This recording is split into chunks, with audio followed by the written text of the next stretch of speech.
नमस्कार साथियों, मैं मनीष भारती संस्कृति पीसीएस प्लेटफॉर्म पर आप सभी का स्वागत करता हूं। साथियों, जैसा कि आप जानते हैं, बिहार प्रारंभिक परीक्षा को ध्यान में रखते हुए हम लोग पिछले एक वर्ष के करंट अफेयर्स का रिवीजन कर रहे हैं और आज लेक्चर नंबर 71 तक हम पहुंच चुके हैं। प्रत्येक दिन हम 10 टॉपिक लेकर के आते हैं और इस 10 टॉपिक से 10 क्वेश्चन तैयार कर देते हैं। ठीक है, तो आधा घंटा समय देकर के करंट अफेयर्स का प्रत्येक दिन 10 टॉपिक आपका तैयार हो जाएगा।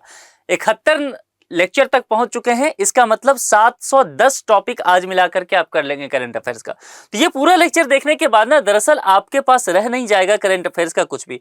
अगर जो लोग अभी तक नहीं इस पूरे प्रोग्राम को देखे हैं तो प्ले लिस्ट में जाइए, लेक्चर 1 से 71 तक देख लीजिए, आपके लिए ज्यादा अच्छा होगा। अब यहाँ पर एक प्रश्न मैं प्रत्येक दिन आप लोगों को दिया करता हूं, जिसका जवाब आप मुझे इस लेक्चर से पहले कमेंट बॉक्स में लिख करके बताते हैं। आज का जो ये प्रश्न देख रहे हैं, सबसे पहले इसके पैटर्न को देखिए। यूपीएससी का पैटर्न जो पिछले 2 वर्ष से बीपीएससी ने फॉलो किया है, उसी पैटर्न पर आपसे प्रश्न पूछा गया है, तो आपका प्रैक्टिस भी हो जाएगा। तो कमेंट बॉक्स में सभी लोग इसका जवाब जरूर दीजिएगा। अब चलिए सबसे पहले देख लीजिए प्रश्न क्या है।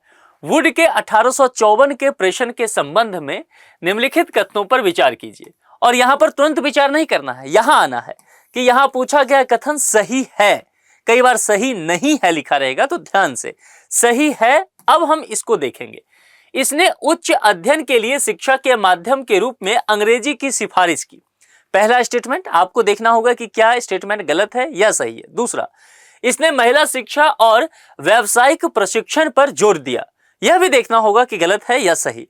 उसके आधार पर यहां पर 4 विकल्प दिया गया है और 4 विकल्प में से फिर तय करना होगा कि कौन सा स्टेटमेंट जो है वह सही है, कौन सा कुछ सही है, वही जवाब होगा। तो कुल मिलाकर के थोड़ा सा जो है प्रैक्टिस करने की आदत डाल दीजिए यूपीएससी के पैटर्न पर। अब चलिए हम चलते हैं, आज की बात करते हैं। उससे पहले आपके लिए एक सूचना भी है, और सूचना दरअसल यह है कि आपके लिए बम्पर ऑफर दिया जा रहा है दिवाली के शुभ अवसर पर। संस्कृति आईएएस के द्वारा ध्यान रखना है कि 26 अक्टूबर से 2 नवंबर तक समय बेहद सीमित है। इसी अवधि के दौरान आप इस ऑफर का लाभ ले सकते हैं। 75% तक का डिस्काउंट दिया जा रहा है। यूपीएससी फाउंडेशन कोर्स पर 50% तक का डिस्काउंट दिया जा रहा है, प्लस सीसेट का जो कोर्स है वह पूरी तरह से निःशुल्क दिया जा रहा है। तो यहां पर देखेंगे तो जो 1,20,000 हुआ करता है फी, अभी नामांकन लेने पर केवल वो 60,000 का मिल जाएगा। तो बहुत बड़ा छूट है यहां पर। दूसरी बात आप जानते हैं, यूपी पीसीएस को लेकर के चर्चा करें तो 70% ऑफ दिया गया है। यूपी पीसीएस का फी जो है 1 लाख रुपया है, यह केवल अभी 30,000 में आपको उपलब्ध हो जाएगा।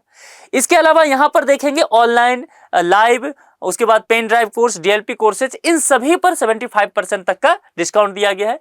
यूपीएससी के कोर्सेज जो डिस्काउंट में उपलब्ध हैं ये हैं, पीसीएस के कोर्सेज यहाँ हैं, बीपीएससी भी देखिए यहाँ फाउंडेशन कोर्स दिया गया है और एनसीईआरटी भी इसमें शामिल है। इस संबंध में विस्तृत जानकारी के लिए 9555124124 पर कांटेक्ट कर सकते हैं या फिर sanskritIAS.com पर विजिट करके पूरी जानकारी सबसे पहले ले लीजिए, सही से बातों को समझ लीजिए, फिर अपने मनचाहे कोर्स में नामांकन कराइए। ठीक है, बस ध्यान देना है 26 अक्टूबर से 2 नवंबर, समय बेहद सीमित है। अब देखिए आज के पहले टॉपिक पर चर्चा करते हैं, जो पहले प्रश्न के साथ है। नेशनल पॉपुलेशन कमीशन के अनुसार वर्ष 2036 तक बिहार जनसंख्या के मामले में कौन से स्थान पर पहुंच जाएगा, यह कहा गया है। किसके अकॉर्डिंग कहा गया, ध्यान दीजिएगा, नेशनल पॉपुलेशन कमीशन के द्वारा। और किस वर्ष तक, वर्ष 2036 तक बिहार कहां पहुंच जाएगा, यह आपसे पूछा गया है। देखिए, नेशनल पॉपुलेशन कमीशन के अनुसार वर्ष 2036 तक बिहार के जनसंख्या का अनुमान लगाया गया है और कहा गया है कि अगर इसी रफ्तार से बिहार की जनसंख्या बढ़ती रही तो देश में जितने भी राज्य हैं उसमें अगर बिहार की स्थिति देखें तो बिहार दूसरे स्थान पर पहुंच जाएगा। तो इस हिसाब से देखेंगे आप, ए विकल्प इसका सही होगा। अब चलिए आगे बढ़ते हैं।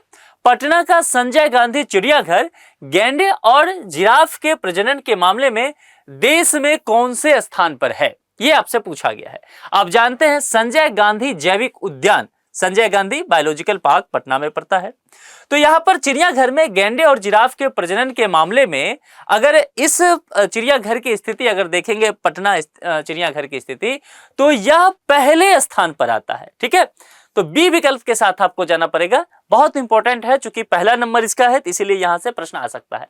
अमेरिका के सेंट डियागो जू के बाद विश्व में गैंडों की संख्या सबसे ज्यादा कहां है, ये 4 विकल्प यहां पर आपको दिया गया है। देखिए, विश्व में गैंडों की संख्या अमेरिका के सेंट डियागो जू के बाद सबसे ज्यादा पटना का जो संजय गांधी जैविक उद्यान है वही है।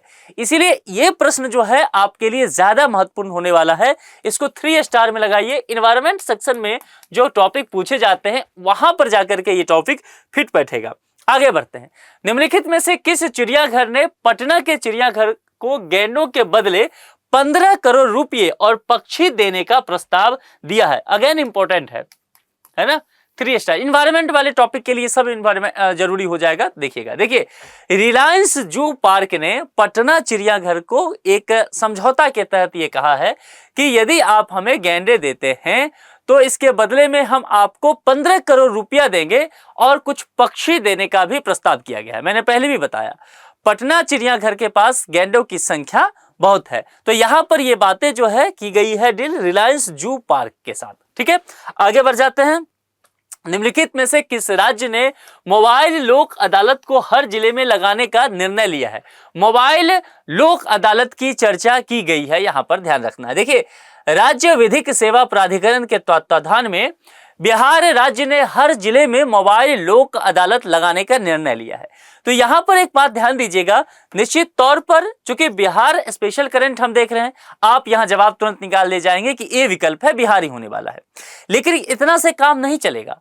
एक पॉइंट जो मैंने बोला है उसको नोट कर लीजिए, राज्य विधिक सेवा प्राधिकरण, इसी के तत्वाधान में ये सारा काम चल रहा है हर जिला में। दूसरी बात, एक चीज और आपको पढ़ लेना चाहिए जो मैंने यहां पर सर्किल किया है मोबाइल लोक अदालत के विषय में, और इतना करके इस टॉपिक को 4 स्टार लगा दीजिएगा, यहां से प्रश्न पूछे जाने की संभावना है। बिहार में कितने जिलों में सिकल सेल एनीमिया मिशन की शुरुआत की गई है? इसको 5 स्टार दीजिए। ये चर्चा में रहा है, यहां से प्रश्न बनाए जाने की चांसेस हैं। देखिए, बिहार के 6 जिलों को लेकर के बात करेंगे। 6 जिलों में सिकल सेल एनीमिया मिशन की शुरुआत की गई है। अब आपसे एक चीज पूछा जाएगा, यहां 6 तो चलिए टिक लगा दिया आपने बी, लेकिन मामला यही नहीं बनेगा। मैंने क्या कहा, नए पैटर्न पे प्रश्न आ रहा है, और नए पैटर्न पे प्रश्न आएगा तो यहां पर आपको उलझाने के लिए इसके पास फिर बहुत व्यवस्था है। कई सारे जिलों का नाम दे देगा और कहेगा इसमें से कौन कौन से डिस्ट्रिक्ट हैं, फिर आप कंफ्यूज करेंगे। इसीलिए 6 डिस्ट्रिक्ट का नाम ध्यान रखिए। इसके अलावा कोई भी बाहर से आता है तो गलत आंसर कर देना है। पहला क्या है मैं बताते चलता हूं, चूंकि इंपॉर्टेंट है तो मैं लिख भी देता हूं। पश्चिम चंपारण का नाम पहले नंबर पर लिख लीजिए, ठीक है। अब दूसरे की चर्चा करते हैं। पश्चिम चंपारण के बाद जो है आपको मैं ले चलता हूं मिथिलांचल का जो सीमांचल वाला हिस्सा है पूर्णिया, वहां चलते हैं। अब फिर चलते हैं तीसरे नंबर पे हम थोड़ा दक्षिण के तरफ, है ना, बांका के तरफ हम चलेंगे। और चौथे पर जब हम चर्चा करेंगे तो फिर जरा हम भोजपुरी वाले बेल्ट में चलते हैं और हम चलेंगे सिवान के तरफ। ठीक है, नोट करते चलिएगा, बहुत महत्वपूर्ण ये टॉपिक है, यहां से प्रश्न पूछे जाने की पूरे गुंजाइश बन रहा है, इसीलिए नोट भी करा रहा हूं। 5वें नंबर पर जमुई और 6ठे नंबर पर फिर चलिए कहां पर, सीमांचल, कटिहार। ठीक है, ये 6 डिस्ट्रिक्ट ध्यान रखिएगा, पश्चिम चंपारण, पूर्णिया, बांका, सिवान, जमुई और कटिहार, ये 6 डिस्ट्रिक्ट ही है। इसके अलावा कोई भी नाम आता है, अगर विकल्प में मान लीजिए 3 डिस्ट्रिक्ट का नाम दे दिया, इसके साथ दरभंगा भी जोड़ देगा, तो उस विकल्प को क्रॉस कर देना है, गलत मान लेना है, क्योंकि दरभंगा इसमें नहीं है। ऐसे कोई और डिस्ट्रिक्ट भी दिया जा सकता है, तो थोड़ा सा समझना है इस चीज को। निम्नलिखित में से किस राज्य ने ग्रेडिंग सिस्टम से ए से ई ग्रेड को हटा दिया है? अब यहां पर देखिए, बिहार राज्य ने 1ली से 8वीं कक्षा तक के, ध्यान दीजिएगा, 1ली से 8वीं कक्षा, पहला फैक्ट आपके लिए हो गया, इसके ग्रेडिंग सिस्टम से ए से ई को हटा दिया गया। इसकी जगह अब ग्रेड में वृक्ष, यानी कि वृक्ष मतलब बहुत अच्छा, पौधा रहेगा, पौधा मतलब अच्छा, और बीज मतलब बहुत खराब का इस्तेमाल होगा। तो इस हिसाब से चीजों को किया गया है, छात्रों के मनोविज्ञान को समझने की कोशिश की गई है, बहुत उस पर दबाव ना पड़े इस बात को लेने की कोशिश की गई है। बिहार राज्य यहां पर आएगा। 7वां हो गया, अब 8वें की तरफ बढ़ेंगे हम लोग। बिहार में दस्त नियंत्रण पखवाड़े के दौरान शिशु को किस बीमारी से बचाने के लिए जिंक की गोली खिलाई गई थी? जिंक की गोली दस्त नियंत्रण पखवाड़े के हिसाब से ये आपको यहां पर कहा जा रहा है, और यहां पर 4 विकल्प दिया गया है। देखिए, बिहार में दस्त नियंत्रण पखवाड़े के दौरान शिशु को एक बीमारी से बचाने के लिए जिंक की गोली खिलाई गई थी, और उसका नाम है डायरिया, उस बीमारी का। यहां पर इसको 3 स्टार लगाइए, चर्चा में रहा है ये टॉपिक। तो डायरिया आपसे पूछा जा सकता है। 9वें टॉपिक पर चलते हैं। राज्य खान और भू विज्ञान विभाग ने बिहार के कौन से जिले में सोने के भंडार का पता लगाने के लिए विस्तृत खोज करने का आग्रह किया है? यहां पर 4 विकल्प आपको दिख रहा होगा। राज्य खान और भू विज्ञान विभाग ने बिहार के जमुई जिले में सोने के भंडार का पता लगाने के लिए विस्तृत खोज करने का आग्रह दिया है। यहां पर कौन सा जिला हो गया? जमुई। तो यह कहा जा रहा है कि बिहार में सोने का भंडार है और यहां पर काम चल भी रहा है। अगर इसको बहुत बड़े स्तर पर कर लिया जाता है सफलतापूर्वक तो निश्चित तौर पर बिहार का किस्मत इससे बदलने वाला है। बिहार सरकार ने अनरेगुलेटेड डिपॉजिट एक्ट 2023 किस लिए पारित किया है? अगेन मोस्ट इंपॉर्टेंट, ठीक है, और इसको मैं कहूंगा 5 स्टार दे ही दीजिए, क्योंकि यहां पर ये आपसे पूछा जा सकता है। इकोनॉमी वाले सेक्शन में, चूंकि देखिए करंट अफेयर से कम प्रश्न बनते हैं, लेकिन अगर कम टॉपिक है तो ये वहां पर गुंजाइश बनाएगा, इसीलिए कहा मैंने इसको देख लीजिए। देखिए चिटफंड कंपनी के विषय में आप सुने हैं, आपने इकोनॉमी में पढ़ा भी होगा। तो चिटफंड कंपनियों को कैसे कानून के दायरे में लाया जाए? क्योंकि धोखाधड़ी के बहुत सारे मसले आते हैं, लोग जो है उपभोक्ता जो है बहुत सारे पैसे अपना गवा देते हैं इस चक्कर में पड़ के। इसीलिए कैसे इन्हें कानूनी दायरे में लाया जाए, बिहार सरकार ने यह सोचा और फिर विचार किया कि इसके लिए एक एक्ट पारित कर दिया जाए। तो 2023 में ये सारा मसला हुआ। इसको अनरेगुलेटेड डिपॉजिट एक्ट 2023 कहा गया, ठीक है। तो ये ध्यान रखिएगा, ये पारित किया गया और यह किसके लिए? तो चिट फंड कंपनियों को कानूनी दायरों में लेकर कार्रवाई करने के लिए, ठीक है। इस बात को ध्यान रखना है। तो 10वें प्रश्न का ए ही हो गया। अब ये प्रश्न मैंने आपको बता ही दिया था, इसका जवाब कमेंट बॉक्स में आपको देना है। कुल मिलाकर के देखिए आज जो हमने चर्चा किया है 10 टॉपिक, ऐसे ही हम प्रत्येक दिन करते हैं। शाम में प्रत्येक दिन 6 बजे जुड़ जाइए।